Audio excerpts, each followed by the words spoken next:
ఇప్పుడే జీ5 app download చేయండి. చూడండి మీ ఫేవరెట్ టీవీ షోస్ ఎప్పుడైనా ఎక్కడైనా. నా జీవితాన్ని నాశనం చేయాలని కదా మీ ఉద్దేశం? హారిక,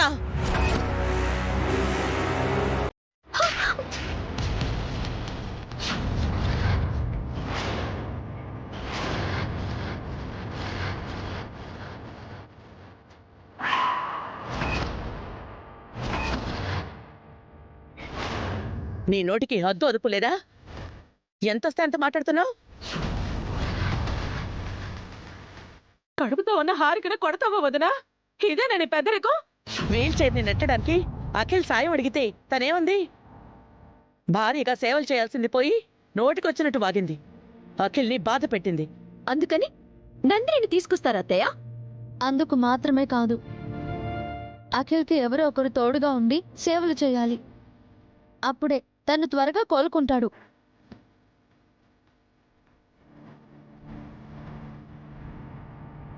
నువ్వు ప్రెగ్నెంట్గా ఉన్నావు కాబట్టి నీకు పనులు చెప్పడం కరెక్ట్ కాదని నందినిని పిలిపించావమ్మా.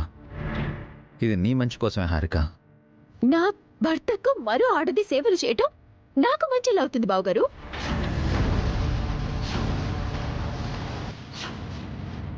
నువ్వు నందినిని వేరే ఉద్దేశంతో చూస్తున్నావు. అందుకే నీకు అంతా చెడుగా కనిపిస్తుంది.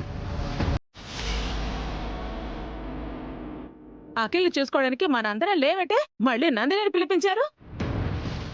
నందిని నర్సే కాదు, తను ఫిజియోథెరపిస్ట్ కూడా. తను దగ్గరుండి ట్రీట్మెంట్ చేస్తే అఖిల్ త్వరగా లేచి నడుస్తాడు. మాకు ఆ ఉద్దేశమే తప్ప వేరే ఉద్దేశం లేదు. మీకు వేరే నర్సులు, ఫిజియోథెరపిస్టులు దొరకలేదా బావగారు? ఈ నందిని ఒక్కతే ఉందా?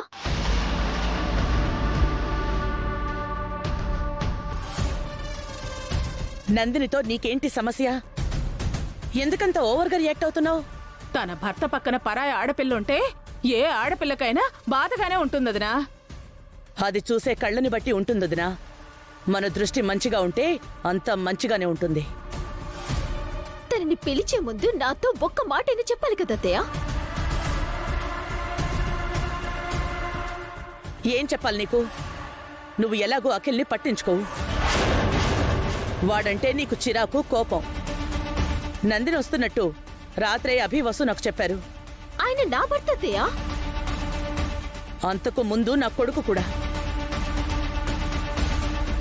నువ్వు అఖిల్కి భార్యవి కాకముందే నందిని అఖిల్కి మరదలు. వాళ్ళిద్దరూ మంచి స్నేహితులు. నువ్వే చెడుగా ఆలోచించి వాళ్ళని అపార్థం చేసుకుంటున్నావు.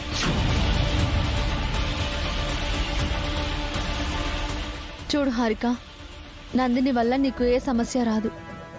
అనవసరంగా ఏదేదో ఊహించుకుని భయపడకు.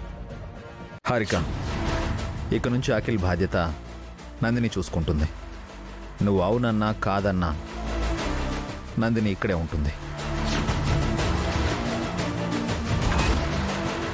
జీ5 యాప్ డౌన్లోడ్ చేసి అన్ని ఎపిసోడ్స్ పూర్తి ఉచితంగా చూడండి.